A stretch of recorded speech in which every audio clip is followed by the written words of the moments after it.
Very well. Give us a Hey, everyone. Thank you. Thank you very much. Now, first things first. Okay, I need to take a photograph of everybody in the room because my daughter keeps saying, Dad, what do you do for a job? I don't know what you do for a job anymore, so I'm going to show her. So can everyone just kind of wave and smile and we'll say, cheese? Hey! Thank you. She'll be really happy about that. And you know, I absolutely, it's my third year here now, and once again, I've been made so welcome. It's a beautiful, I love this city, right? Yeah, this place. It's brilliant. You make me feel very, very welcome. And for my third anniversary, I've broken out some new sneakers because Nino and I usually have a bit of a sneaker competition. But what I'm going to talk about something different today. So you're probably familiar with me talking about the boom, but you know that deep inside my heart, my passion is great creativity, great ideas, and great talent. And how do you make those things come to life? Now, you're seeing something spooky on the screen, which is good. I'm going to explain why Hannibal Lecter is on the screen in a minute. Because those of you who have been to one of my talks before realize that I talk about two things. I talk about creating positive disruption in a market. I'm going to kick that out of the way. Creating positive disruption. That's what I talked about a couple of years ago in my keynote. The businesses that create positive disruption and allow an environment for positive disruption to be in their business are the ones that are growing really, really quickly. And the way they're doing it, we talked about a behavior called radical collaboration. How do you get the best talent in the whole world to solve the problem in the right way? Those are the two key things I'm going to talk about today in my new project, which is called Think Sprint. I'm going to share with you today why it's hugely important to be thinking about talent in organizations and how you get it. Now, the reason that Hannibal Lecter is on the stage is because you'll also know that I ask you to do something for me in all of my talks, because you're all brilliantly creative, wonderful-minded people. We're going to do an experiment at the end. All I'm going to ask you for is 2 minutes of your time to help us shape this project and make it even better. Will you do that for me? Will you do that for me? Yeah! I like the lights. The lights came up. So that's why Hannibal Lecter's up there, because I was going to do my Hannibal Lecter impression. Just quid pro quo claris. Not a very good one. I'll move on. But anyway, the reason that we started talking about Think Sprint is that when we were looking at lots of organizations, and I go and consult with lots of organizations around the world, talk about creativity and problem solving, what I found a lot of what was happening in businesses was this idea of innovation theater. And innovation theater, everyone knows that you need innovative thinking and innovation in your business to grow. But too often, what businesses were getting was this thing that we call innovation theater. And it's all about PR and winning awards, and it doesn't grow your business, ultimately, and it doesn't contribute to the bottom line. And yet, when I go and speak to CMOs and I speak to CEOs, they say, I need to grow my business and I need innovation, and it's not coming, it's coming like this. And I get great PR, but my CEO says to me, why are you not doing anything more with innovation? We're not growing the business. And that's what's causing this thing we call the innovation hangover. A lot of CEOs were saying to me, man, I've been in meetings, workshops, lunches, dinners, and I'm still not getting what I need. And when we tried to explore why innovation theater happened, there was just kind of no methodology. There was no way of understanding why it's coming out like that and why it's not delivering ROI. There just wasn't a kind of a detailed process. And the thing about innovation is getting ideas is really easy. Okay, everyone in this room at some stage will have an idea. But it's how you get from idea to execution that is the most important thing. Does anyone know who this guy is on stage? James Dyson. Brilliant. Well done. James Dyson.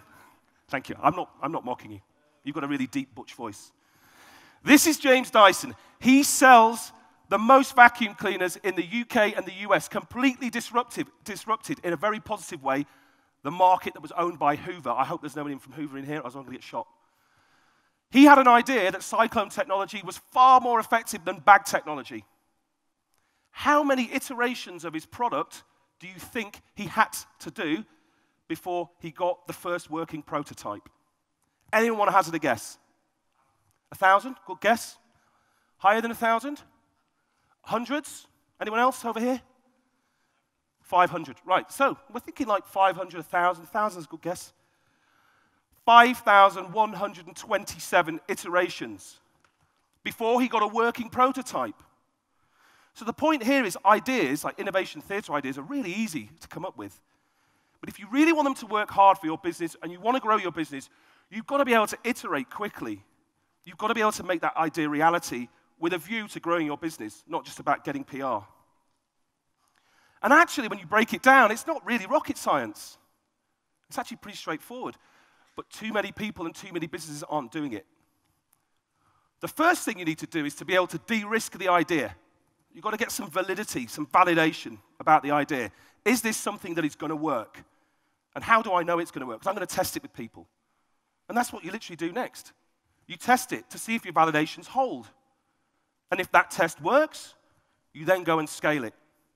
But it's the speed at which you do that that allows you to grow as an organization, as a business. When you're using innovation, if you can get those three things working really, really quickly, then you will grow. And don't take my word for it. I'm just a humble guy on the stage. Everyone know that guy? Jeff Bezos. See what he says? This idea of constantly iterating, constantly experimenting, de-risking, testing, validating stuff. If you double the number of experiments that you do in a year, you're going to be much more inventive. In other words, if you learn quickly, your business will grow quickly. And then we said, it's not rocket science. It kind of feels pretty straightforward, right? But why is it not happening? Why are businesses not doing that at the moment? And the businesses that I speak with, they know they can't do it. In fact, we spoke to 50, my business partner and I, we spoke to 50 CMOs. Some of these brands that you see in front of you, and a whole host of others. And what they constantly told us is, we just can't do innovation in the way that we want to do it. We keep getting that innovation hangover. We need innovation. We know we need innovation, but we just don't know how to do it effectively. And it boiled down to three key factors. The first thing they said to us, I can't get access to the right talent. The people in my business kind of know some of this stuff, but they don't know all of it. And if I go to my agencies, they certainly don't know it. So my business has changed from X to Y. The business problems I'm trying to solve now aren't solved by TV, radio, and press. They're solved by optimization. They're solved by a whole load of things, and I don't have access to that kind of talent. And if I do, it's not very good. So, therefore, we don't do it. The second thing is they say my CEO absolutely is risk averse, because everyone is, right? The world's not the boom isn't there as much as it used to be, although it's here on stage. A little plug. But there's not that kind of big, we're still coming out of recession. There's lots of markets that are still feeling the pinch. So if they're not validating stuff quickly, then CEOs aren't signing stuff off. And if you don't do it fast, you lose the opportunity. People say, I'll do 6 months worth of research. It's too long. We've moved on. We've missed the opportunity. And then finally, and most importantly, they told us, when I get innovation stuff back from my agencies or from my people, I can't actually use it. It's like the systems that I have don't work. It's an app, and I've suddenly got an app that I've got a big problem to solve, and it doesn't solve my problem properly, and now I've got them on my... It's a mess. So those three things are holding big legacy businesses back. But here's the rub, okay? You think you want access to the right talent, but here's the truth. And this is happening right now, and it's probably happening with a lot of the people in red T-shirts, who are all fantastic. The best talent, frankly, probably won't work for you now. The best talent to deliver this kind of innovative growth, they don't want to work. They want to work at a Google or an Uber or a startup that create their own thing. There's this whole thing, the gig economy. It's like, why bother living in London, paying £1,500 a month in rent, earning £10,000, I can't go out, I can't do anything, when I could go and live in Chiang Mai, and I can code for 3 hours with my own business, and I can have a fantastic experience. And in fact, one of our clients, Dominic Groundsell from Travelex, he said exactly that. This is a burning platform. Marketing, people don't want to work in marketing as much as they used to. Why do they want to work in a stuffy, process-driven company? They can go and start their own thing, or they can work at a real titan of technology. So it's a real challenge. This talent isn't coming into the businesses. And secondly, a lot of businesses just aren't designed to do speed. They're really not. As the business gets bigger and it gets more global and there's more distribution and there's more shareholders and everything else, they get slow and they slow right down. So you can't do quick validation. You can't iterate quickly because everything around you tells you no. And so the process just doesn't work. And that's not to say it can't work. Because this graph shows you the businesses that are growing exponentially. So you think of an Uber or a Google or a startup-led thing, they are positively disrupting the market. And they are doing it by adopting lots of experiments quickly, getting the best talent, validating stuff, testing it, scaling it. And they are growing exponentially. And every single CMO and CEO I speak to wants a piece of that. But at the moment, they're on the blue line. They're working in a business that's just optimized for certainty. It's like 2 to 3% growth a year is great for us, thanks. That's what we need to do. But the CEO's thinking, I need to be somewhere in between those two things, but I can't do it. So it's a real dilemma for businesses, a real dilemma for businesses. But here's the good news. So the good news is that there's an emerging set of scenarios that are happening that are changing completely the way we're going to work. If you think about it, by the year 2020, 50% of the American workforce will be freelance. That is an enormous shift in behavior. And what's happening is this idea of liquid talent. Talent on tap. You can always get the best team from the job because they're all over the world. You think of anything like Upwork, loads of Juno. You can get freelancers from anywhere in the world to work on your business at a low price. What we're saying is you can access that liquid talent and create brilliant teams to creatively problem solve to help you deliver positive disruption. The second thing is the concept of radical collaboration has never been easier to deliver on. It's not about getting everyone in the office together and let's noodle through this and do this. It's like, let's get everyone in the world together. And platforms like Slack and everything else, they make radical collaboration absolutely easy and quick. Hyperconnectivity is going to change the way that we work in the next 10 years, whether we like it or not. And the final thing is we can now real-time validate. We have a proprietary tool. We work with a partner. We have a smartphone piece of technology. We can ask 1,000 people a question or a series of questions, validate some customer propositions, and we can do it in a minute. And yeah, everyone else is telling me, oh, it's going to take me 6 months to do all that. So, no, we can do it in a minute. You can now validate in minutes and not months. Those three things together are what we're calling Think Sprint. And it wouldn't be in one of my presentations if I didn't swear. I'm not a swearer like Stelly, but I will swear a little bit. But basically what we said, we connect the smartest future thinkers to the most intriguing business challenges to get shit done fast. This is the stuff that businesses can't do right now. We can do it. Because those emerging scenarios are right there, they're happening, and it's only going to happen more and more quickly.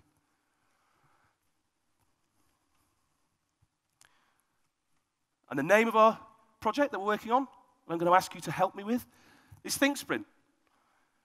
Basically, we take global startup talent and we connect it to business challenges. We connect it to big brands who are looking to start moving exponentially in the growth curve. We validate concepts, and we validate everything from tactics right the way through to customer value propositions. And then what you get from that is something that you can absolutely put in your business, an experiment that you can use tomorrow to test and scale. And if you do that and you do enough of them, your business will start to grow exponentially. And the reason that we use startup talent, and why startup talent is so brilliant to tap into, if you're not tapping into it already, is because unlike a lot of other talent and a lot of other agencies and things like that, they always start with a customer first. They always start with needs and pains. So what we do first is, whenever we get a challenge, we start to understand what are the needs and pains of the customer, because that's what startup thinkers do brilliantly. We explore them, then we validate them. That validation, lightning quick. And then we create value propositions around those. So how can you better engage and add value to your customers and solve that business challenge rather than interrupt them?